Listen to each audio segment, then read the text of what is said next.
কোটা সংস্কার ও শিক্ষার্থীদের উপর হামলার প্রতিবাদে উত্তাল সারা দেশের বিদ্যাপীঠগুলো। ধাওয়া পাল্টা ধাওয়া আর সংঘর্ষে সারা দেশের সড়ক মহাসড়ক, বিশ্ববিদ্যালয় প্রাঙ্গণ রূপ নেয় রণক্ষেত্রে।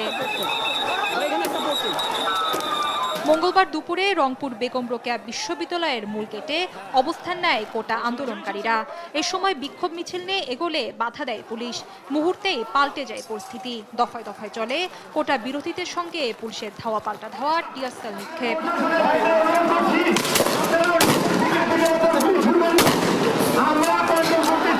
এক পর্যায়ে আন্দোলনকারীদের লক্ষ্য করে গুলি ছুড়লে বেগম রোকেয়া বিশ্ববিদ্যালয়ের কোটা সংস্কার আন্দোলনের অন্যতম সমন্বয়ক আবু সাইদ নিহত হন। ওই শিক্ষার্থী ইংরেজি বিভাগের 12তম ব্যাচের বলে জানা যায়। আমাদের একটা ভাই শহীদ হয়েছেন, আমরা এর তীব্র প্রতিবাদ জানাই এবং যতক্ষণ পর্যন্ত এর ন্যায্য অধিকার ফিরে নিয়ে আসতে ততক্ষণ পর্যন্ত আমরা এই মাঠ এই রাজপথ কখনোই ছাড়বো না। চট্টগ্রামে বিকেল ৩টা থেকে নগরের মুরাদপুর ২ নম্বর গেট এবং ১৬ শহর সহ আশপাশের এলাকায় কোটা আন্দোলনকারীদের সঙ্গে ছাত্রলীগ ও যুবলীগের মধ্যে দফায় দফায় সংঘর্ষ বাধে।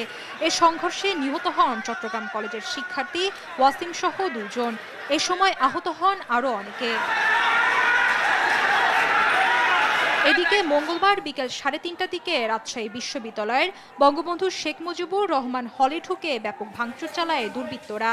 এ সময় হলের ভেতরে থাকা অন্তত ১০টি মোটরসাইকেলে আগুন দেওয়া হয়। এর আগে দুপুরে বিশ্ববিদ্যালয় সংলগ্ন বিনোদপুর বাজারে জড়ো হন শিক্ষার্থীরা।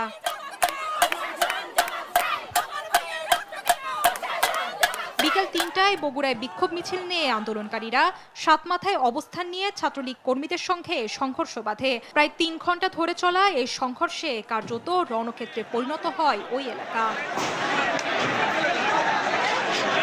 সংঘর্ষের ঘটনায় উত্তপ্ত হয়ে ওঠে বরিশালের সরকারি বিএম কলেজ ক্যাম্পাস। বেলা ১২টায় কোটা সংস্কারের দাবিতে শিক্ষার্থীরা জড়ো হতে থাকে ক্যাম্পাসের সামনের সড়কে। এ সময় তাদের উপর হামলা চালায় ছাত্রলীগের নেতাকর্মীরা। একই দাবিতে কক্সবাজারের লিংক রোড মোড়ে অবস্থান নেয় কক্সবাজার পলিটেকনিক ইনস্টিটিউটের শিক্ষার্থীরা। বিক্ষোভ মিছিল নিয়ে কক্সবাজার সরকারি কলেজের দিকে অগ্রসর হওয়ার চেষ্টা করলে তাদের বাধা দেয় পুলিশ। পরে ছাত্রলীগ কর্মীরা বাধা দিলে বেঁধে যায় সংঘর্ষ।